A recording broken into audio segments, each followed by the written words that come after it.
Hey, welcome to Whiskey and Whitetails, the show for those that hunt with a passion and drink with a purpose. As always, I'm Gus. I'm Matt. And thank you to our loyal Patreon members for all their support. Thank you to the Waypoint Network for having us. And thank you to you for listening and supporting and everything you do to help make this show happen.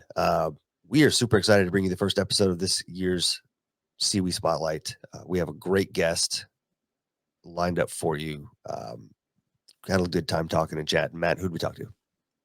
Yeah, we had a great time. We were hanging out with Brian and Chris from Castaway Carbon, and we basically wanted to have them on because of how many different types of cookware there is out today. And for being a wild game cooker, I mean, you take this stuff with the wood, you take this stuff with you into the woods. There's so many applications for it, and you know that we love to cook. But the biggest thing is a lot of you don't know how to use a cast iron skillet. I think we covered as much as you're ever going to learn. We got pretty nerdy and into the weeds with how to kind of care and take care of these kind of pans. And I learned a lot. I think, you guys listening to this are going to learn a lot. So 100%. Yep. We had a great time. Talked to these guys for almost an hour, I guess. And I think we actually made lifelong friends out of this podcast. So that's always a cool thing. Yeah. Always a good time. Before we let you guys get into that though, we do have some special sponsors for this year's SEWE Spotlight that helped make that happen. So we are going to send over a few messages from those folks before you get into the podcast. Enjoy. All right. Before we share with you the message from this first sponsor, we just wanted to draw a little bit of attention to it. As you've watched the SEWE Spotlights, you might have noticed the awesome background and the room that we were in. That was a show apartment or suite that the Jasper Charleston loaned to us to make possible for us to record and have guests in a very nice, comfortable, quiet place that was convenient to downtown and where everything was going on for SEWE this weekend. So a huge shout out to the Jasper Charleston for big thank you for letting us do that. It was a huge help. It was very convenient for everybody to get to us. And I don't think we would have had the success we had with the awesome guests we had this year if it wasn't for that location. So huge thank you. And we look forward to hopefully doing it again. This podcast is brought to you by a world of inspiration, style, and pure creativity at the Jasper Charleston. I'm here to tell you about a place that's changing the game for artists and stylists, Ashley Artisan Suites. Nestled at the base of the Jasper, right where Broad Street meets the Ashley River, this isn't just a spot on the map. It's a vibrant hub in the heart of Charleston's finest neighborhood. Picture this, a collective of local makers, artisans, and health and beauty professionals all coming together to offer you a lush array of health and beauty services, cutting-edge fashion, awe-inspiring art, and handmade treasures that'll make your heart skip a beat. But what sets Ashley Artisan Suites apart? Well, I'll tell you. It's not just a place to work. It's an upscale place where you can surround yourself with other creatives and take your experience to a whole new level. Each suite comes complete with water connections for vanity and sink stations because your creativity should flow just as smoothly as the Ashley River. And here's the kicker. Fixed rent with utilities included, a reception lounge that's practically begging for brainstorming sessions, and a private lounge with a washer, dryer, and utility sink, and complimentary Wi-Fi to keep you connected to the world while you cultivate your business. It's time to relocate your business to Ashley Artisan Suites, the creative space for those with polished taste. It's not just a space. It's a community of innovators, dreamers, and those ready to meet their mark. Podcast is also brought to you by Tethered, which is pretty exciting. As most of you know by this point, I got into saddle hunting last season and didn't really talk too much about my setup because, well, honestly, I wasn't happy with it. I love the idea, but I just didn't experience all the things I heard fellow saddle hunters say. It seemed like I was missing something, mainly comfort.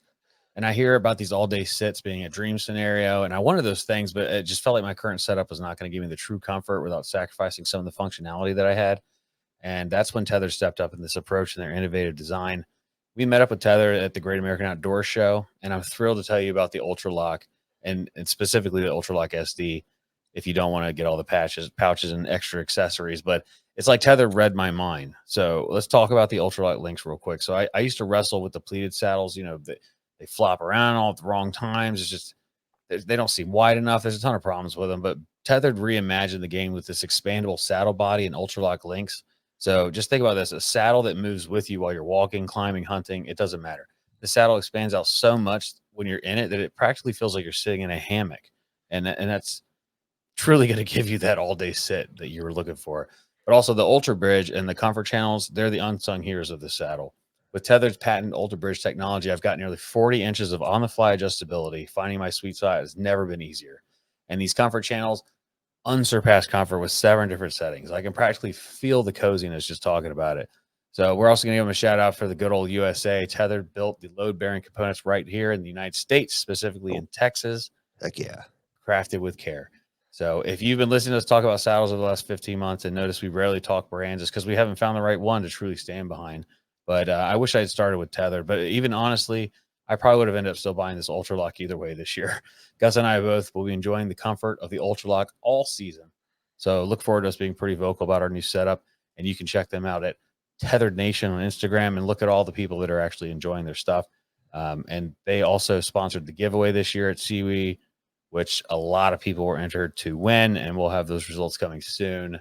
So yeah, think differently. Go and try out a Tethered next time you see one at the store. It's good stuff. Something that's also awesome and helped us out a lot at SEWE was Burnt Church. So they have a saying, purpose beyond profit. What a great tagline. And it's something we fully understand around here. We've spent a lot of good money on hats and products like rock glasses and other things. Just they were not something we could sell to our customers, and we ended up eating it or throwing it away or giving it to friends. We want our products to be quality and serve a purpose beyond profit. So Burnt Church Distillery is located in Bluffton, South Carolina. And if you like going to distilleries, this is something special and very beautiful. Everyone we met that worked there is a stellar human. They make an incredible product. We always try to stay brand agnostic on our whiskey classes and just in general answer the question, what are some of your favorite whiskeys? But when you find a gem, you just have to show it off. Mm-hmm. Pause for effect. Sorry. So Burnt Church hooked us up this weekend with a bunch of whiskey to pour for SEWE customers, and it truly revolutionized our event. Peter, the head distiller, was there all day and on Friday, spreading the good word about all that is Burnt Church, and it really elevated the experience having him there. The amount of compliments I heard about Palmer Stretch, Bluffton Whiskey, and Anita's Choice was absolutely amazing. We teach whiskey classes. We know not everyone is going to like what we like, but every single person we poured this for loved it, and many of them came back asking for more. Can you imagine being a distillery and having 3 of your bottles available at an event for tasting, and every single one was a home run? Absolutely incredible. Just great stuff. And we want to thank Burnt Church also for always being so supportive of us. Thank you to Peter for coming out and talking to our customers. That was amazing, dude, to have a head distiller on site at an event telling people about the whiskey that we've been preaching about for months now. Yeah, it's awesome. I love them all. Chris is an amazing guy. It's just everyone we've met from there is just, we're so lucky, team. Man. We have some amazing connections, and we've met some amazing people doing this. And yeah, we'll shut up and get into the show, but thank you guys so much for listening. We hope you enjoy it, and have a good day. Cheers and all that. Well, let's go. Let's do it. Tell us about yourselves. Oh boy, that's simple. That's simple. Make it real awkward. Tell us about the brand, kind of how it got started, just a little bit of background, and then we'll just kind of go from there. And all right, we'll let Brian tell us how you got into it. Yes. This thing all around here? Yeah, you can pick it up and move it. Yep, there you go. There we go. Is that good? Got me? Yeah, all right, so a friend of mine out in Arkansas is a plastic surgeon, Dr. Zach Young. One day, they're actually in town. They lived here for a while. They moved to Arkansas. He'd asked me, hey, man, you ever cook on carbon steel? And I'm like, that's a great question. No, I haven't. Yeah. And I don't know why I haven't, because I do metal work for a living. And so that's kind of where the idea came from. I'd bought some pans once he suggested it, and I loved it. And I liked it more than cast iron. It was, I felt like, well, we'll go into our background, but I felt like with what I knew is we could use what we saw in the field out there in the marketplace and make it better or our own. And everything that you knew about cast iron is kind of true with carbon steel, right? And the one thing that we, with our background, which I'll get into, that we knew would be better is that we can make any shape we wanted quickly versus cast, because cast is, mold, sand casting. Yeah. There's no rapid prototyping in cast iron. Right. So our background is we own a sheet metal fab shop. My family's been doing it 65 years. And I guess I'll give the story. So my granddad started in 1963, and I guess it was 2017. 2017. My granddad came to me and said, hey man, I've been there like 15 years. Yeah. He's like, hey man, I'm selling it. I'm getting out. He's going on 80 years old. I'm getting out. And I'm like, oh man. So I was like 4 months ish from, not even 4 months, about 4 weeks from my first kid. So I'm like, man, some big life changes are going to happen. I'm going to have a kid. I'm going to be looking for a new job, something I've done my entire life. And I knew Chris through a move. My wife signed me up to help him blindly move one day, and well, here we are. So he was doing not sheet metal, but metal fab in Charlotte for a bigger corporation, and the business end of it, right? I was in the fab part. I wasn't in the business side, and I asked Chris to look at it when my granddad said, "Hey, we're going to sell it." I'm like, "Does this make sense? Is these numbers right?" He's like, "Man, you got to do it." I'm like, "Okay, do it with me." Yeah. He's like, "Nah, I'm comfortable. I got a good job." What the important part is that Chris was traveling, right? He lives in Moncks Corner, and he was traveling to Charlotte weekly. So going on Monday morning, coming back on Thursday evening or Friday evening or whatever it may be. And, he pushed me off for 2-3 months, something like that. My granddad was getting impatient and like, "Man, let's do it. Let's do it." He was stuck in traffic. The story goes, I turned him down like 5 times. Yeah, he kept saying, "Nah, man, I'm comfortable. You should do it though. Cause if you do it, I get enough business. I'll keep you busy. Yeah. We'll outsource to you and you'll be fine." And I'm just like, "Man, I don't want to do what we're doing. I want to do more. I want to grow it." So yeah, one day in traffic, he calls me. He's like, "Man, let's do it. I'm done with it. I'm done with the traffic." I think he was 2 hours into a 7-hour trip that should have took 3 hours, right? Because Charlotte traffic. And so we did. January 18, we bought the business and we sheet metal fab, right? So we do laser cutting, forming, machining, welding, powder coating, wet paint. It's full fab. Anything you think of out of metal, we could probably do it. Where's the shop? Is it in Moncks Corner? It's in Hanahan. On Hanahan? So, yeah, Okay. it's in Hanahan. I work right there. Yep, right there. It's off Bankton Circle. Nice. Oh yeah. Which is North Rhett. Yeah. Yeah. My first job was on Bankton. We had our contractor I worked for had a little office there. It's not there anymore, but Which years later, the contractor I worked for moved into that office. So I So worked there too. hold on now. Hold on. Let's go here. What contractor? so with me it was Honeywell, Okay. and then was that I don't want to say. okay? Okay. Was it 1011 Bankton Circle? It was 4 letters. Oh, yeah. Gotcha. Yeah. Big customer, by the way, Are they? of Master Sheet Metal. Yes, sir. They probably are because they make a lot of stuff for those trucks. Big customer. That's why I didn't want to say it. Yeah. Got it. And we're right there. Big customer. 10 11. We're at 1011. 1009 was Because Ducks Unlimited is right there too, right? that's where Honeywell. Honeywell that's where was. Honeywell Yeah, was. 10, Okay. I think it's 10 right? I think it's 1010. Yeah, that's where- on the side of the road. yep. Yeah, so Ducks Unlimited is there now. Oh, so we were in the building next door then. Yeah, you were where the ambulance place is now. Yeah. That's funny. Know exactly where it is. That's funny. Good old days. Yeah, small world. So anyway, we bought it then, and we had no intentions of a carbon steel pan, right? We always said that our ultimate destiny would be to have our own product, something that we can control the supply chain, because that 4-letter word, right, or 4-letter company, we're just building to people's prints. That's what we do for them, for any industrial, commercialized government entity. We're building to their prints, and I don't know that we just knew one day we would do something that was our own. Is carbon steel pans the way to go? I don't know. But guess what? We love to cook. I love the way they performed, and we had the expertise and the equipment to do it. So that's how we got in the game. And here we are. I guess we're about 2 years in, just trying to really this year get the name out. We haven't done much with marketing in the past, but it's been a development phase for us. We have 12 products now. Nice. And that's been years in the making. Make our own tooling. So I'll tell you kind of how it's made, right? Yeah. So we get a sheet of metal, which we like to brag about our substrate, the surface of our material, because we've been buying material from people like Nucor for so many years. We kind of have not a different way to buy it. We just know some of the attributes of the steel to ask for to get the best surface we can to start from. Can we back up one question? Sure.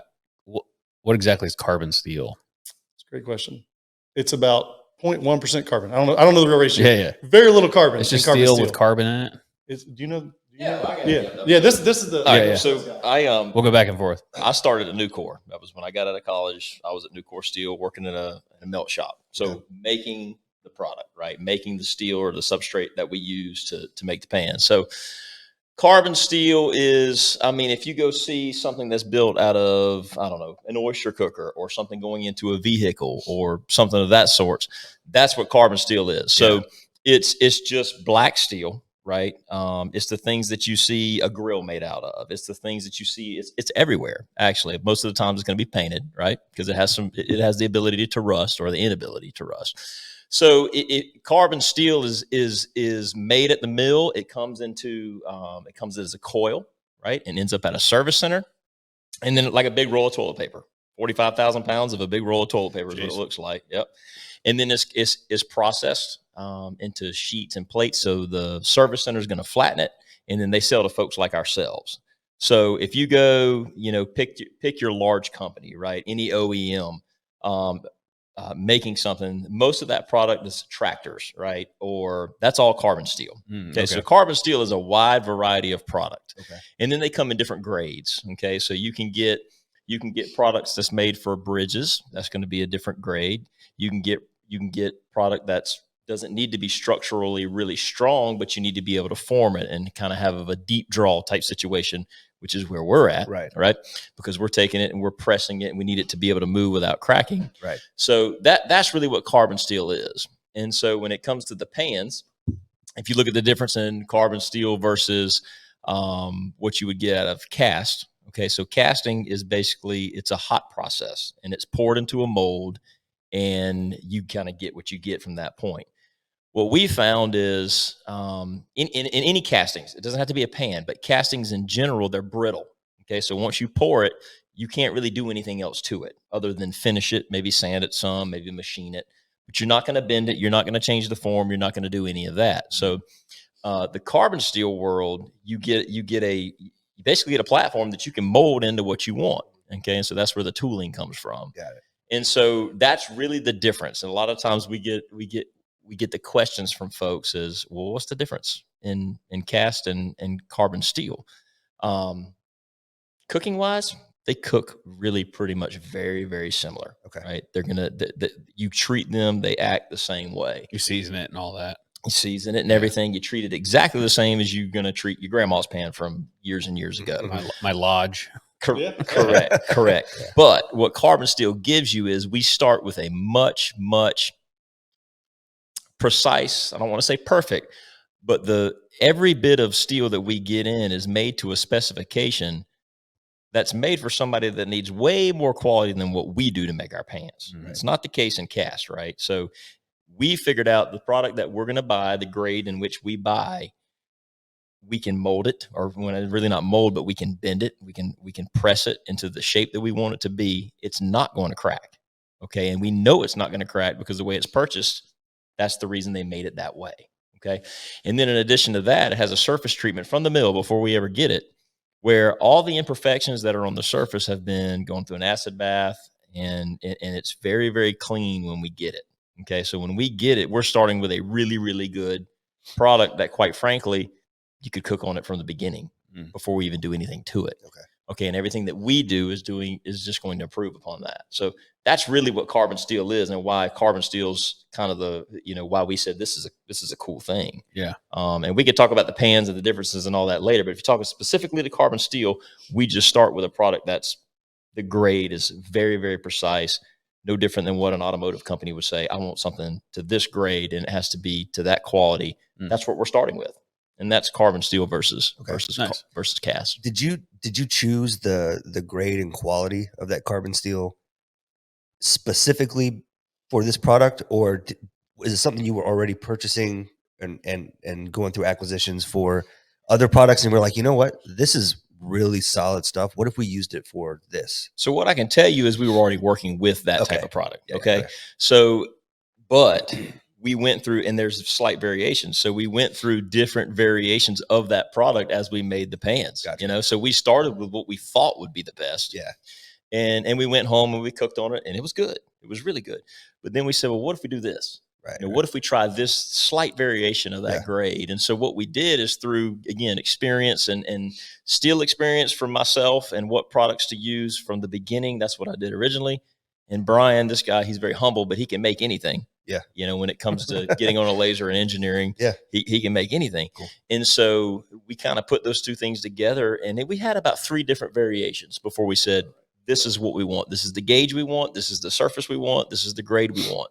And when we hit it, we kind of looked at each other and went, holy moly. Yeah. There we go. Yeah. Now, what does that do for our pans?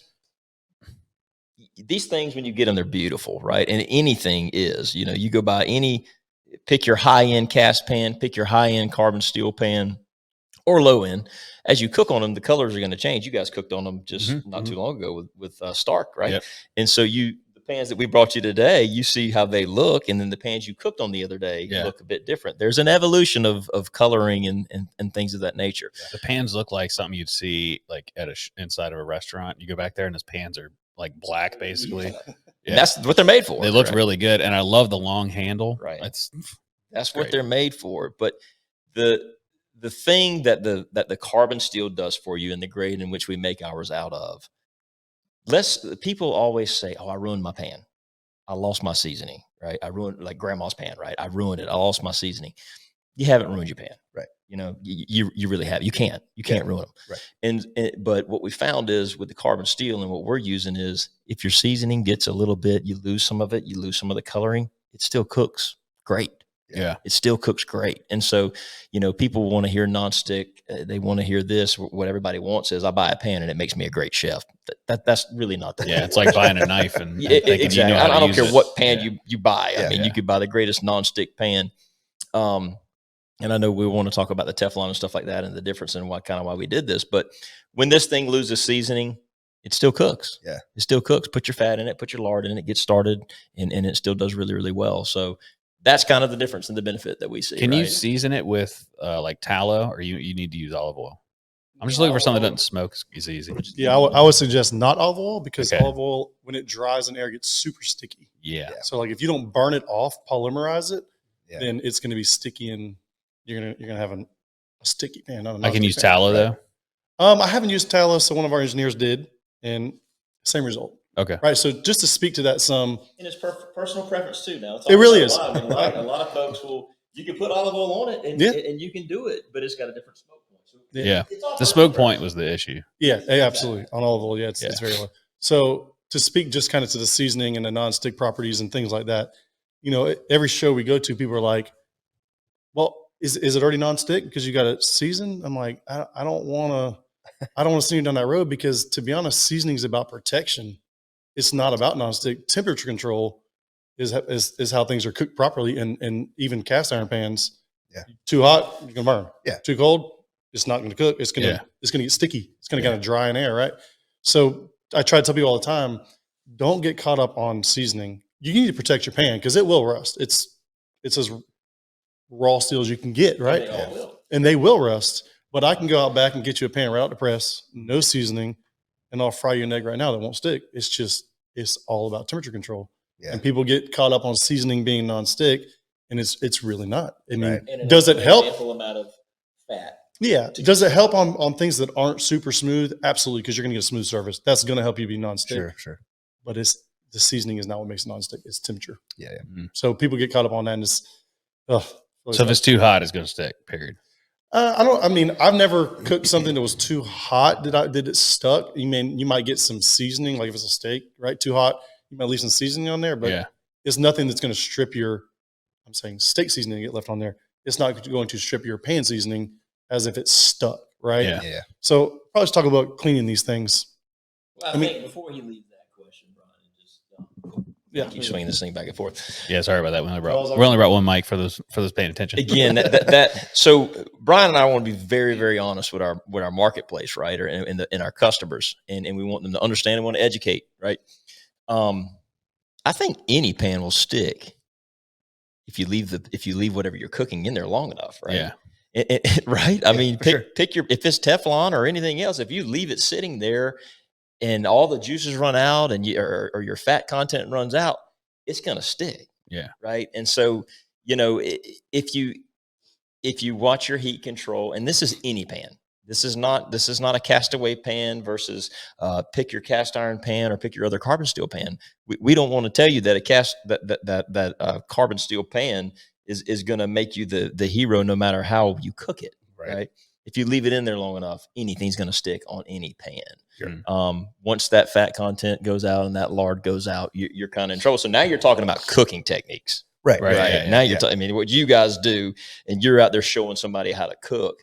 Now that's what you're talking about. Yeah, that pan outside was not cold. That thing was hot. Yeah, you guys had that thing rolling, right? Well, let me tell you about that pan. So that Stark was like, we got to do something outside. and he was going to use a grill. So I have a grill. I have one of the infrared grills. Like there's fire underneath, but it's covered so it doesn't flame up.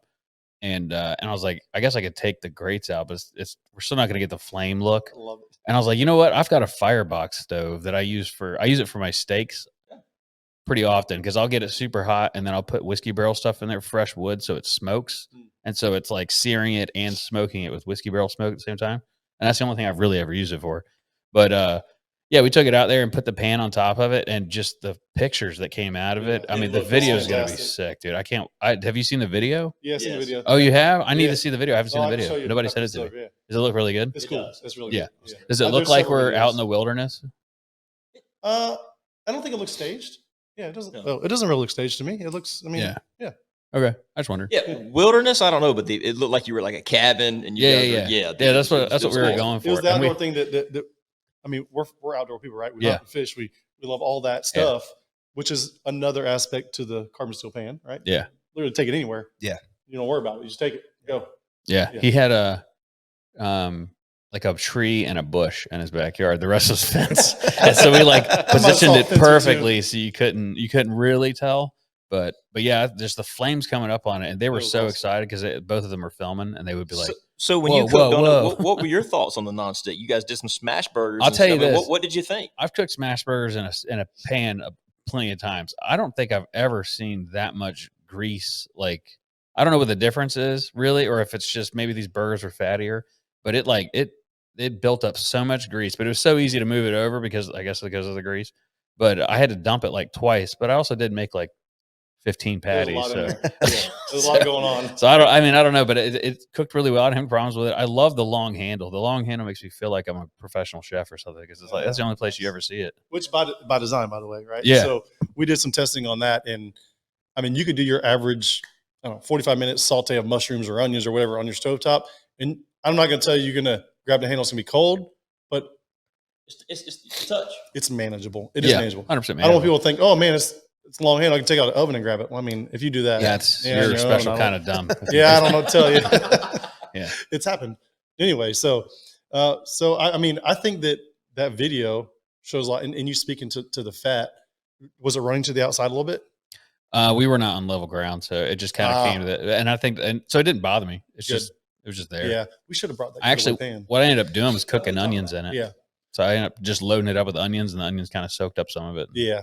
It looked awesome. I know one thing. My phone didn't ring.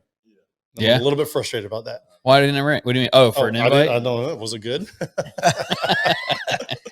So I didn't have your phone. I still don't have your phone number. No, we can make that happen. Yeah. All right. I wanted to talk about a little bit. Brian, you're very sought after. Oh man, here we go. He's not single, gentlemen or ladies, but yeah, he's not definitely not single. No single. I want to speak a little bit to the design and why we did some of the things we did when we were so our 10-inch skillet was that's our OG pan, right? That's what we talk about the spouse.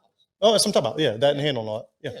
So we did a lot of research, right? And we wanted, I mean, I don't want to say it's a flooded market, but it's a little bit of flooded market, right? So we want to do something that was different in the carbon steel scene, right? Cast, you make a casting, you can cast anything you want into a cast, right? Because you're making the mold. Yeah. Which, hey, it's expensive. It's very expensive. It is very expensive. And so is tooling for carbon steel. It's not cheap. But again, you can put what you want in there and you'll get what you put, right? So did a bunch of research, and I'll still say this to this day. In my research, I've never found a carbon steel pan with pouring spouts anywhere. Okay. And I've never been able to find it. Can't find it. I've searched the world over. There's things in Argentina. There's things here. There's France.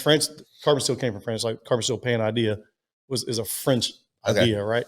I just can't find it. So we said, let's make it different because we can. And as far as I know, as far as Castaway Carbon knows, we're the only carbon steel pan with pouring spouts.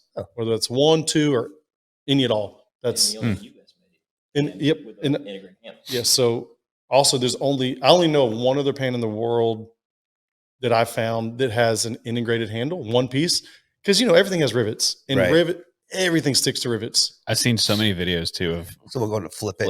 Rivets. It's rusted away. To rivets. Like it's just dissimilar metal. Stainless is sticky. Usually they're stainless, right? Stainless that's like the worst idea for a non-stick. Anything is stainless. So we said, we can do that too. So we integrated the handle. We made pouring spouts, which we've never seen. And then we thought about like this cooktop over here, glass cooktops, things expand, right? So if your pan is flat originally and you heat it, that stress has got to go somewhere. Yeah. It typically tend to spin. Have you ever seen pans spinning on a glass cooktop? Oh, yeah. So ours, we integrated. It's got a slight concave shape to it, like a contact lens kind of. Contact lens, exactly. And when it expands, it doesn't expand so much that it will spin. It bubbles out. It'll flatten out a little bit, but it doesn't flatten out to spin. That's a smart idea. Nice. So that's why I asked about if the grease was pulling to one side, just to see how that shape was holding on that fire pit. Yeah. Should be fine though. It was just a square box, but it only had two It was perfect. things that it was sitting on. So it's I love it. It was awesome. Yeah. Good video. I'll use it. Also, since it's all made in America, we'll talk after, but I've got a guy put you in contact with. He's trying to build this. Well, just good information for anyone. He's trying to put together a website that's just made in America, period. So everything we do. And he wants to have like all types of different companies on there. So perfect slide. Steel comes from Nucor, right? He also owns a machine shop. So there we go. So Nucor steel, right? That's American made as you can get, Yep. as far as I'm concerned. It's built in our house. So in our shop, the boxes come locally. Inserts come locally. So yeah, that's as American made as I can. I mean, box says it, right? U.S. made, U.S. steel. Yeah. It's very important to us. Yeah. Because like I said, all that research, there's things that are nice from other countries, but man, let's get behind it. Yeah. As Made in America is right? cool. Let's get behind something like that. There's a movement there. And talking about movements, right? Teflon, the Teflon movement. I mean, Americans are lazy. We're all lazy, right? I want something I can rinse off and throw back in the pantry too. But people always replace Teflon pans. And it's like, what is happening that people are replacing pans? They're $25. But they wear out. Fuck right. yeah. So you think about the whole forever chemical thing that's out there, right? That Teflon's in that group. Yeah. Well, why'd that pan become sticky? Where'd that forever chemical go? Probably didn't go down the sink. Yeah. It's probably on your food. I don't know if there's a revolution coming, but I feel like if there is, we're on the forefront. Hey, look, our grandparents cooked in carbon steel or cast iron, whatever you want, steel with a fat. Yep. And they lived to 85, 90. Yeah. You should look into see if Teflon passes the blood-brain barrier, because if it does, that's a good way to scare people. If it gets into your brain, it never comes out. So like, that was one of the problems with a lot of vaccines is the mercury in it. They would test the body and like the mercury's gone. So mercury's in, mercury's out. It's not. It goes to your brain and it floats around your brain the rest of your life and never comes out. We kind of want people to do their own research on that. You know, we always want to sell the positives of our product. Sure. And the U.S. made thing that's very important to us, because I'll be honest with you, in our Master Sheet Metal, which is our business, our fabrication business, we compete all the time with non-U.S. made product, and it's very, very challenging. Remember what I told you we did our first year? Yeah. Second year, the reason we didn't is because China made a knockoff, and it was half the price. Yeah, and that's where I like this U.S. movement. People got to get behind that. Yeah, and it's tough, right? Because I get it. Somebody wants to go buy a pan, and we could probably move these pans offshore to China if we wanted to, and if we were chasing money all the time and wanted to get our profits up, if you will. I mean, that can be done. Those things can happen, but we're very, very committed being in the steel industry all of our lives. What we try to do is, instead of just saying, throw our white flag up and say we're just out, we can't do it. Yeah. What we try to do is be as innovative as we can and be as lean as we can in our processes so that we can compete. And we're going to compete. And we hope that what people see is we're getting as close as we can with price points. I mean, our price point is pretty good. Yeah. I mean, if you go out there and look, we're offering you a carbon steel seasoned pan. And I don't know that there's another one out there built to the quality that ours that's already seasoned that's at our price points. Ready to go out the box. Yeah, ready to go. And so our thing is we want people to use it. Yeah. We don't want you to go, take it, hang it up on the wall and say, oh, look at this piece of art that I have. That's not the goal, right? The goal is for you to get it and use it. Yeah. And so the U.S. made stuff was very, very, and is very, very important to us. And we're proud of the fact that we can offer a pan at a good price. And it's all made right here in Charleston. And I mean, when I say made in Charleston, I mean the whole thing under our two hands, right? So carbon steel, the only way you can get it ready is to get it from a mill and then have it processed to a point that you can manage it, make it into a sheet of plywood, if you will, right? It comes in a 5x10 sheet, right? And then from there, 100% made in our shop. So we're cutting the blank. We're pressing it. We're we're deburring it, we're packaging it, we're seasoning it, we're doing it all, right? And I don't know. Is it really just you two? Well, we got employees. I was about to say. We got a great team. No, it's not the two of us. What I'm saying is, the chain is controlled. Yeah, Chain no, is we controlled. have employees, and that's our gig. We got a great team. Yeah. We got a great team. I'll be That's honest awesome. with you. Amanda and Andrew and guys like that are Caitlin. They're touching these pans or managing it or taking orders or what have you. They're great. But the point I'm trying to get to you is it's all made right here in Charleston. Yeah. And not a single thing comes from anywhere else. Maybe the scrap that goes into the furnace over at the mill. But other than that, it's all right here in Charleston. 100%. We're proud of that. We really appreciate that. Yeah, we're proud of it too. That's awesome. 100%. But yeah, we're talking a lot about pans, Yeah, I'm gonna talk one more thing. Yeah. So about the pre-seasoning and the how our pan comes, right? And you mentioned ready to go out the box. A lot of what you get has some kind of coating, right? Whether it be linseed oil or some kind of wax, which I've bought those pans in the past, right? To get my love for carbon steel going. I didn't have a way to make one, so I had to buy one. And yeah, I spent 45 minutes to an hour in a sink with Dawn and a Scotch-Brite trying to scrub goop off just to start using it. And it was like, we could, because they had to put that on there, right? Like, and they do it for protection. Yeah, it'll rust if they don't, right? But hey, I told you seasoning's about protection. Yeah. Let's go ahead and do that for them. Go ahead and throw that on there, that base layer. Is it going to change colors and look silly and like tie-dye? Of course. But I'm giving you something, like you said, out the box. Out the box. Throw it on the table, or rinse the dust off if you want to rinse the dust off. Yeah, probably should rinse it. Yeah, rinse the dust out of it, right? But throw it on the stove, dry it, and go to town. Yeah. So that was important to us to not have our customers think that we're giving them a cheap price, but they still got to do work to it. Yeah. What do you use to season it? Good question. So we have done a lot of testing with oils, and the most consistent thing that we have used is grapeseed oil. Okay. Just because the high smoke point, Yeah. It will dry in air, and if it's thin enough, it will form its own protection without being sticky. But we do, they are burnt, right? So I say burnt, they're fired in the oven to a certain temperature to create more or less the color, but to polymerize the oils where the protection comes from. Yeah. So we are huge fans of grapeseed oil. Nice. When it comes to seasoning. Yeah. I don't necessarily use grapeseed oil to cook with. You shouldn't. Yeah. Because it's literally lubricanant for machines. Yeah, right. So we're burning it off, right? Yeah. We're going Yeah. past the smoke Right. point. Yeah. Just So giving the- that protection. Once it polymerizes, that's what we're after. Polymerize, is that becoming a polymer? Polymerize? Right. Yeah. The Okay. oil polymerizes on this. That's what the color you see. So Gotcha. once you get past the smoke point, then it's polymerized. Oh, okay. Yeah. Did not know that. Yeah. And that we could do a whole video like your cooking thing. You could do a whole video on seasoning your pan. I'm sure. Not very, very hard, to be Yeah. honest with you. And cleaning them up. Not very, very hard. People make a big deal out of it. Oh, I can't put any soap on it. Well, I mean, I do. I wash mine with soap every time. There's a guy who has an entire, and he's got a huge following, Instagram channel. It is all about like scrubbing and putting soap on cast iron. He's like, his whole thing is like, you don't like use soap, clean it. Yeah. It's not a big deal. Yeah. Yeah, you don't need a everybody's like, you got to have that thick cake of burnt shit on. It's like, No, that's not what you want. That's an opposite. He That's- does he does all the things on his channel that and his comments are like, oh my God, you're ruining that you're doing, and he just takes it out and it looks beautiful. I've He seen that. cooks on it perfectly. Yeah. Because he gets them from like yard sales. Yeah, he'll do that too. And he just like hits them with soap and water and Scotch-Brite and cleans them and then throws them in the oven. and seasons It them. takes a dab. I mean, Yeah. like a Right. teardrop full Yeah. of oil to get it done. But yeah, the mistake is, put it in motor oil or something and make it happen. Not the case. It's a little bit of protection goes a long I've seen way. people do it with motor oil. Yeah. I've seen people eat and drink motor oil. Jeez. Like I guess it's actually not Did that. they have too much whiskey? I don't know if it's good for you, but it's not. Yeah, it's better for you than grapeseed oil. I think. I don't know. Oh boy. I put some 10W30 on that pan and catch my kitchen on fire.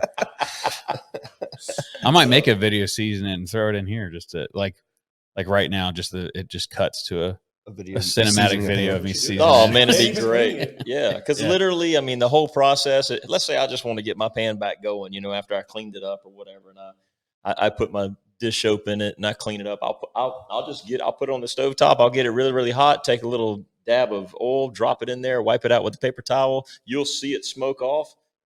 And Oh, that's gold. it. You don't have to do it in the oven. No. Everybody. No way. Yeah. I've always done stovetop. Everybody thinks. Tell us how to do a stovetop. Stovetop seasoning? That's exactly what you just said. I mean, The thinnest coat of oil you can imagine. So you just get it real after hot. you clean it, you can get all the water off of it. Yeah. Right. So just get your stove, your burner going, put it on top of the burner. Okay. And then just let the pan get really, really hot. Take a paper towel or pick your cloth or what have you. Drop a little dab of it into the pan and again, this is when you can avocado oil or olive oil. I like avocado. Yeah, that one works It's good. It has a smoke higher point. smoke point on it. I'll take a little drop of avocado oil, put it in there, and then I just keep wiping it until basically you feel like you're wiping it off. Yeah. But you can't. And then once it smokes off, that's when the pan is perfect. That's seasoning. Wow. That's the game. It's not a rocket science. It's always like put aluminum foil on the bottom of the oven, put it upside down, the oven, bake it for like 4 hours. Like, yeah, we should That's throw a lot one of work. stovetop and do it. We should throw one. I mean, stovetop is like 10 minutes max. Yeah. And you're done. that's And the way it's- I'll do it forever now. Yeah. It's the only way. And even when it comes to, so say something did stick, right? Some seasoning from your steak stuck in your pan. I mean, people are like, oh, you got to do it while it's hot. Great. That's the best way, right? While your steaks are resting. It's the easiest. It's the easiest way, right? Go run under water, like with a little jet blast thing from your faucet and spray it out. But if you don't and it cools off, you literally put water in there, 2 or 3 minutes, let it sit, rub it out with a towel. And it's that stuff just comes off. Yeah. I don't want to say you're gonna put it in the sink and rinse it when it's cold and it's just gonna shoot off like a Teflon coated pan. Yeah. No, not designed to be that way, right? Right. So yeah, and our motto is cook like a pro, right? You mentioned those That pans, makes you feel like you're cooking like a pro. that and those pans that you used in that backyard look like you'd see in a restaurant because that's what chefs use. Yeah. They're using carbon steel. We have a chef coming next. The chef Jeff from Miller's All Day. He's coming next, but he purposely asked to come after y'all. Also, He's like, "Who do you gonna have let him grab coming?" your pans or what? He can't touch anything I own. Well, can he touch? Can he touch it on that stovetop? I'll let him hold on. I'll let him use Gus's. He can't touch mine. I'm very strict. Yeah, I'll let Jeff do in my life. Otherwise, he'll take it over. It's like a pirate. The pans are good if he's taking them. That was it. But yeah, he's yeah, cook like a pro 100% because I'm telling you, the long handle the whole time I'm cooking burgers, I'm like, because I had to hold on to it because I didn't want it to fall in that little bitty box. Yeah. But I was was 12 like, inch, right? The double handle one. Nah, Yeah, I don't remember. It was double The handle. long handle and the little small handle. Oh yeah, it did. Yeah, nice. Yeah. That's a 12-inch skillet. Actually, I'll probably just if you send me that video, I'll just put that video in here instead of making Yeah, one. Yeah. that's great. Yeah, Well, maybe you guys get to see 2 videos in this in one episode. But no, yeah, I love them. I like the way they look, and I love that it's American made.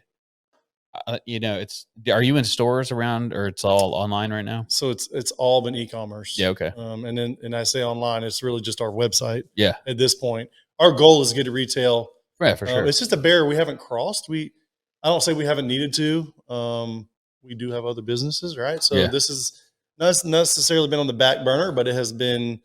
We'll get to it. Yeah. And it's a great product. I love it. And I'll be honest with you, the only thing in my kitchen that's not a castaway carbon pan is a pot to boil noodles in. Yeah. Right, because we haven't got there yet. But hey, who knows? Yeah. You make a Le Creuset There we go. Dutch oven? Can do it. I And don't a know if I'll carbon? enamel coat it though. Yeah, probably It's not. just straight up Dutch oven. Spatulas just came out. So Oh, we just came out with spatulas. We'll be putting those out at SEWE. What's the Nice. material on? So it's bamboo handle. So Nice. Yep. And It's 416 stainless, so it's spring steel essentially. stainless spring steel. Can you use metal spatulas on? 100%. Yeah. 100%. Because those are like the big things you always hear. You can't use metal spatulas on carbon, and then 2, everybody says this like because they're smoke point of the oil, so you start smoke. It's like every time I try to cook a steak, it just sets the smoke alarms off. Fun fact: my smoke alarm in my kitchen is outside of my patio because I use cast iron so much. Well, you just need a little better ventilation system, I guess, right? Well, it's an older house, it's like this is the room you get. So Listen, if you watched he and I cook on our pans, it would probably debunk anything you've ever heard, right? Because we're gonna beat the hang out of them when we get done. If I got any steak seasoning or something sitting on it, I'll scratch it out with my metal spatula. well, that's what I thought was weird is like don't use a metal spatula, but then they come with those chainmail. Like some cast irons come with this chainmail. Here's the and deal: I'm like, you can't I can't hurt use them. metal, but you I can't hurt. I them. didn't think so. Unless you gouged it, which human beings not going to gouge that thing to an extent where it's No. Right. Human beings don't gouge that thing to an extent where it's going to be permanent, right? Yeah. So you might scrape some seasoning off, but again, It's cosmetic. Yeah. Is really what it is. It's not. And who cares? It's not a performance-based. Porsche. It's a Right. It's a, Yeah. it's I mean, a you're gonna fan. cook like a pro. You think Yeah. a chef cares what the pan looks like when the Right. customer orders something? Right. No. Not happening.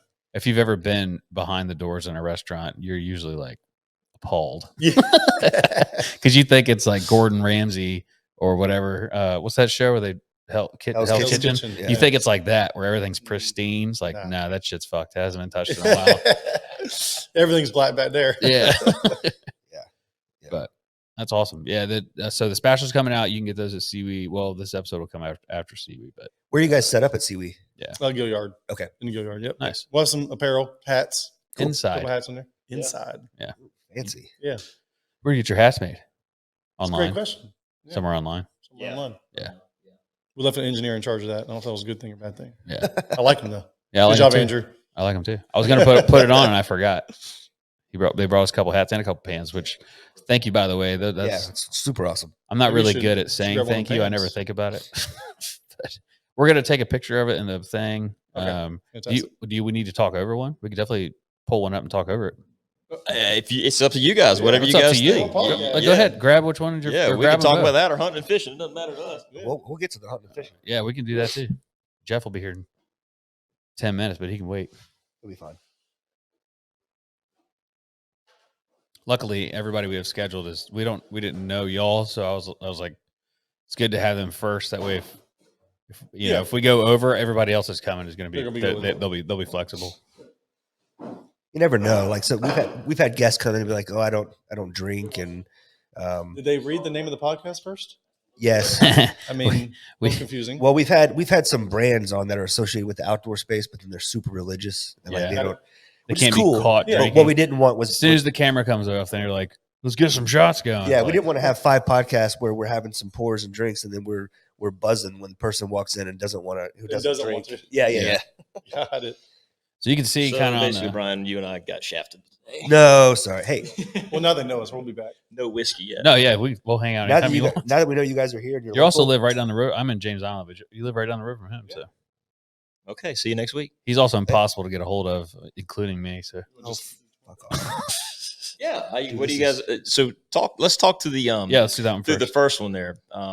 That's the original. This one here. Yeah, that's it. the original. The OG, right? So, probably I'm gonna pick on Brian and tell you a little bit about his negative trait. So we get this, we design this pan and we're going through things and I'm like, this thing's beautiful, right? Let's do this. And Brian's like, not quite right yet. Not quite right. Not quite right. So Brian is a perfectionist and that's good, right? Bad. And so good and bad, right? I'm like, let's go run through the brick wall and let's do it right now. And then if we fail, we'll figure out another way to attack it. Yeah. So Fail forward. I learned Yeah. all my lessons the hard way. So I yeah. get So and that's why Man, that's why we're a good pair, when- right? When you deal with the public, it's like sometimes I feel you got one shot, yeah. right? So that's like probably my bad trait is holding back a little bit because is it what's the Is it perception ready? going to be? Yeah. Right? Because I feel you got one shot to really get people's attention. Right. So Brian kind of told you how we got in just into carbon steel pan cooking, right? He kind of gave you that idea. We didn't talk a whole lot about how we started making the carbon steel pan. So Brian's he's talking about his pans, and I'm like, well, that's easy. We can make that. And he's like, well, you're kind of right. Yeah, we can. And so we started doing it, and we were like, well, what's different? What's not out there? And those, so the pouring spouts that you see, Yeah. we didn't see another pan in the market that was carbon steel pan that had pouring spouts. And so that was really what we started with, was let's design a pan that has pouring spouts. Okay. And so we came up with that, and that took forever. It's a whole lot easier to make a pan that's just round, but when you introduce that little bit of call it deflection, if you will, it changes everything. Yeah. And so it took us a long time to figure that out, and we did. And then so we finally get that pan, where we started cooking on it, and we had it. I'm going to say, guys, we probably had these pans in our hands for 6 to 8 months, and he and I were just using them. And it was one of those things where I hope we make some money on these eventually one day, but Yeah. if not, we just made ourselves a really, really cool Awesome product. pans. Right? Like nobody else has one but us. These are cool. Yeah. And what happened is people started, whether they're at our functions or at our house, and we're cooking on them, they're like, What is that? what is that? Yeah. Do you remember that? Well- Was it one of the kids' birthday parties? Yeah. We made it, right? Had a kid's birthday party. It turned into a cooking Yeah, we fest and a omelets show, before but- night was over. Yeah. There's no alcohol involved with that, by the way. You'd lie. Ah, man. So anyway, we got those pans, and then everybody starts liking them. It's like, well, maybe we got something, right? So Yeah. one of the things that customer feedback came back is when we first put our pans out, that handle there was flat. Okay, so it was They wanted extremely that flat, thumb It was a groove. bit harsh. and you could feel it a bit on the hands. And so we came back with let's try to curve the handle a bit to make it a little more ergonomical, if you will. And when we did it, it made the handle stronger. So we know that. We're Yeah. fabrication guys, right? We know when you put a bend in something that makes it Yeah. stronger, but that wasn't the goal. The goal was ergonomics. So Right. we did that, and then we get a really, really strong handle. And we're looking at leather sleeves and stuff. With that, the one you guys cooked on had a leather sleeve on it. Mhm. It was nice. So we're looking at is offering nice. offering Yeah. leather sleeves as well. And then the evolution just happened. So that was the original pan, and that's kind of your rustic look, what you're used to seeing in a in your grandma's pan, but with a longer handle. And then we're like, well, let's do something that's a little more modern, right? And then so now introduce the low profile pan, which you're holding there. And that's called an 8-inch low profile pan. Basically, you have no spouts, but what you do have is you have a little lower sides that allow you to get into it a little better with your spatula. Yeah. Kind of gives you, if you're making an omelet or if you're Yeah. making Yeah, I like that. we originally thought it was going to call it the omelet pan. Yeah. And But that was everywhere in the marketplace, so we just want to be different. well, Yeah. and it's way more than an omelet pan, you know. Yeah, It really right. is. And so It's probably one of my favorite. yeah, Best shape yeah. for daily use. So we Yeah. came up with the Low Pro, and we actually have a 10-inch model of that. So that's an 8-inch model, and we all our measurements are typically based off the bottom of the pan, right? So that 8-inch model is about the same size as the 10-inch pan. You even said it when you saw it; it's bigger. Yeah.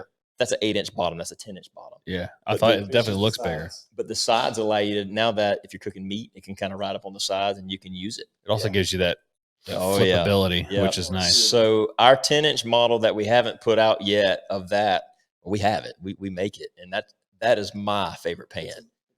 I'm gonna It's a- buy it that is one. a I'm beast. gonna take that one. I'm gonna buy the 10-inch. It's a big, Yeah. it's a big 10-inch pan. It's a lot bigger than that. You're going to be able to, if you're cooking burgers, Like a 14-inch blank yeah. to create that thing. If you're cooking Wow. burgers, I can cook for 4, right? My family, and have Yeah. a couple burgers left over. So that's why the 10-inch low profile is my pan that I like the most. And it sits on my stovetop, and it should be, probably within the next couple of months, we'll have that thing hitting the market as well. Yeah, so I'll just speak to kind of streamlining and protecting our price and doing things like that. We've made it where, to this point, every product we have fits in 2 boxes. That 10-inch one Nice. it's a problem. Yeah. It's a problem for that. Doesn't say we won't do it, and we will do it. It's just we have to come up with the way to get it to people's hands. Packaging's the best. Package, yeah. So we've created it. Packaging is expensive. Oh, That's what folks don't know. Oh, yeah, we know. It is very expensive. We and what's funny about packaging is it's free. Yeah. Just like everyone thinks shipping is. Like we do free shipping sometimes. It's not actually free. We're paying for it. But I mean, somebody's got to pay for it. But yeah, the packaging, man, it's like the kit price doesn't change. Like we sold them without a packaging, with a packaging, price is the same. But we got $2 to $3 in each box, which I mean, At least. It adds up. over time it eats up. Yeah, Yeah. it does. It does. And yeah, I mean, we've went through several iterations of how do we make this insert different than the other insert so the box shape stays the same. So we're only buying, 6 inserts in 2 Right. boxes to Yeah. create Yeah. packaging for everything. So the 10-inch, awesome pan, huge, love it. We got to figure out how to ship it. Yeah. I will give a shout out to my wife right quick because she was the one that. So her best friend is Dr. Zach Young's wife, Okay. the guy that Okay. kind of turned me on to that. Yeah. And she was the one who was like, let's do it. You and Chris figure it out. Y'all figure it out. I don't want Teflon in my house. My kids were, pretty much just being born. She's like, I just want that to not be in this generation. And I'm like, Yeah. all right, and here we are. So yeah, cool. Well, it's good. It's Yeah. a lot of ideas usually happen like that. I think where it's like you have the ability to do something, and someone's like, you know what I hate about everyone else doing this, and then you're like, I can do it. it's so funny because when he was like, have you ever cooked on carbon steel? I'm thinking to myself, I work with it every day. No, why would I do that? That's a brilliant idea, Zach. Yeah. I should definitely do that. Because people do it like the only experience I ever had cooking on carbon steel was, truly doing an oyster Yeah. roast with a burlap sack and a piece Right. of carbon steel, which nothing to do with this, right? But Right. that's the only experience I had. And then someone's like, you realize that in any hibachi restaurant, that's carbon steel. Yeah. Yeah. I'm like, okay, so what's on the horizon? You should start retrofitting hibachi restaurants with new carbon steel Or tops. grills. Make a Blackstone for your backyard, or not? Right. Sorry, Yeah. make what's on the horizon? I don't know. Maybe Yeah. something like that. Cool. That would be dope. I would definitely put. I'm thinking about building an outdoor kitchen. And if I do, that would be sick to have. Yeah. Because I really don't want a Blackstone because they look like trash. Like 2 years later. Yeah. Yeah. I don't know where they're made, but yeah. I can take a couple guesses. They're not made by Lowe's. I know that much. Yeah. Sure. All right. Well, man, what's up with that? do I? Yeah. Yeah. We can definitely talk hunting. Let's talk. Would you kill anything this year? We'll start there. I did. I killed a 9.8 point and a decent deer. In South Carolina? Yeah, right there, Dorchester County. Okay. Yeah. Nice. Nice club out You there. don't see that much around here anymore. Yeah, they were decent deer. I just, I hunted 2.5 years before I pulled the trigger, just because sometimes I get the QDMA stuff in my head, and as much as I love that, right, the people in the club have to buy into it. Oh yeah. Like if it's brown us down tip type mentality, sometimes. I mean, I get it. Hey, That's also a QDMA policy. We have a friend that has a QDMA farm, and they kill everything. yeah, Well, I mean, Does. Does. yeah, does. But I'm saying sometimes if you got to put a rule in place that you need 4 better on one side, Yeah.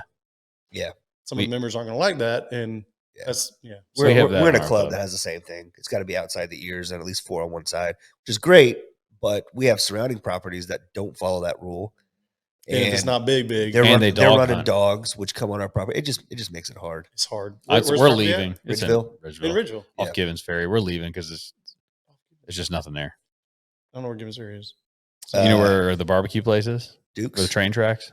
Oh, so truly in Ridgeville. Yeah, gotcha. Yeah, in Ridgeville. Yeah, so we're just, essentially Ridgeville, but we have some right there where 78 splits. Yeah.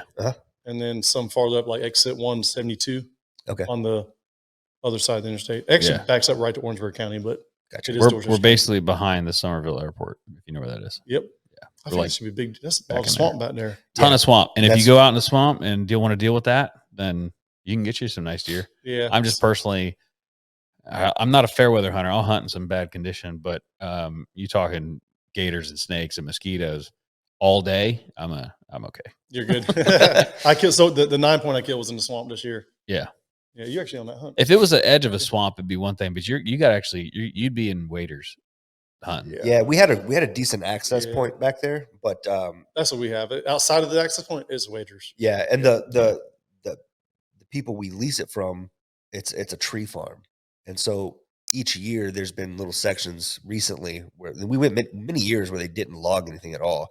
The last 6 years they've logged a portion here or there every year, and they logged and clear cut the area that included our past. There was an old logging road, an older logging road, Sure. and they've ruined that. So you can get up that road to a point, and it's great for hunting wood ducks and stuff back there. They cleared probably 6 football fields, and then they stacked all the wood up, and then the rain came and flooded it, and so they never came back in there. So all the wood fell down and floated around, and now it's just, if you go back, you're gonna hurt yourself. The water's probably not more than knee deep, but you can't see what you're stepping on or stepping. It's just an And ankle at this or point, a broken leg waiting to Yeah. happen. yeah, those logs are 6 years old, so they're just slippery. Yeah. Like you just, Slime. it's just not worth it. Yeah. Got it. So where do you make your duck calls? Excuse me. Go ahead. Where do you make your duck calls at? On You a guys make lathe. duck calls Yeah, on a lathe. on a lathe here. You don't have to answer that, but I want one. Yeah. Tell me about duck hunting. I want to know about you guys duck hunting. We'll tell you. We have we 1099 a guy that we met right out of college that was Mhm. making calls. Okay. And he's better at it than we are, Mhm. to be honest. Yeah. So yes, it's our wood, Sure. and he's 1099, so he's technically an employee. Oh, So you know, man. yeah, we don't outsource to anyone. It is our design. So like, is he all in our South stuff. Carolina? He's right. He's In right North- on the border. On North Carolina? He's going Yeah. Florida, yeah. Cool. He's good. He's a good guy. And the reason we went with him Great is dude. we had the idea initially. Mhm. We were already full to the gills with our other products that we make, and we wanted to add game calls. We didn't have the bandwidth to make them Sure. ourselves, and so we wanted to make them out of barrel wood. So everything that we make is made from barrel was Sweet. white oak. You can see the char, you can see the lines from the barrel. We could not find anybody that did white labeling, which are usually your bigger shops, that was willing to try and work with that material, because Right. they want to put big pieces of material So you laminate into machines. So he's asking Yeah. how you get a duck call diameter. So the lids are about 1 inch thick. So it's two or three of those glued together. Two. So it's laminated. Got it. And then just they're hand turned on a lathe. So as Gus was saying, these shops wanted to just throw it in a machine and cut it, but no wood barrel is the same size. They're all various shapes. So you can't. You can't just throw. I don't know what that was. That was a cough. You can't just throw it in a You just can't just throw it. Jeez, There's another one. all right. I'll try. Help him out, Gus. You can't just throw it into a big machine, Yeah. engineering type lathe. Sure. It just blows up the material. Yep. We needed someone who was willing to take on the challenge of working with this and taking their time, and he was willing to do that. And he's done a phenomenal job. And Yeah, he makes it's. Well, you'll see when you blow it. We tell everybody all the time, because we work a bunch of market stuff, and it's like, if you're a duck hunter and you pick that thing up and put your mouth on it, you're going to buy it. So I'm just giving you a warning, right? Well, I'm off the game. gate. I'm ready for it. Fair Yeah. And Do you guys hunt ducks a good bit or no? Two of you? try to? Yeah, it's life, but Yeah. we're more into obviously whitetail hunting, and Mhm. that's August 15th to January 1st. We're out there every chance we can. Sure.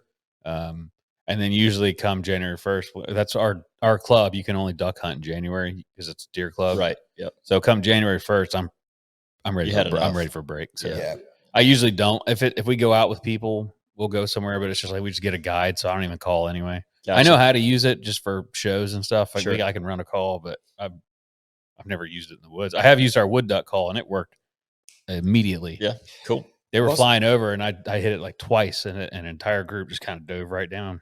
My problem is that I've been spoiled by going out to like Tennessee and hunting ducks there, and hunting in Louisiana where my family's from, and then try to hunt here, and it's just not the same. Yeah, no, I spent a couple of weeks out west, and so Yeah. every year, and so I the public, right? I hunt all public, and so Nice.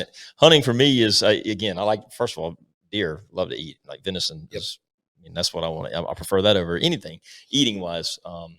But duck hunting is publicly in Arkansas, Kansas, Oklahoma, that stuff. Yep. That's really what drives me, and so that's why I was so interested when you said you made calls. I'm like, man, I can't wait to get my hands on one of those and try it out. So I spent a lot of time doing that. And if work didn't get in the way, I'd probably spend 60 days out there doing it. But Brian makes you go to work. Yeah. Well, I think we could probably trade one for those pans. So Yeah. we can do that. That sounds good. come see us at SEWE. We'll sit you one aside. You want one too? All right. You want a turkey call or you want a duck call? I want a duck call. Yeah.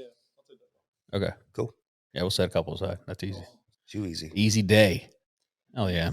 Bartering. Dude, that's I'd rather barter than pay for anything. 100%. So did you guys just say that the lease, you're not going back? Or Probably not. No. you're not? So what's the plan? Probably hunt more public. Public land. Hunt public. Yeah, the money we've been spending each year That was the name of that. on that club.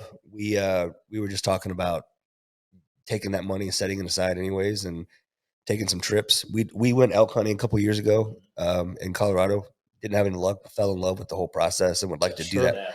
Would like to do that more often. I've got a 17-year-old son. I'd like to get out and experience that, and just that property is super convenient. We've got a range, we've got a clubhouse. It's very nice, but when 5 out of the 20 members are the only ones maintaining it, Yeah, nobody maintains it. So keeping it's it just- keeping it clean, it just gets to be more work than anything. And it's Sure.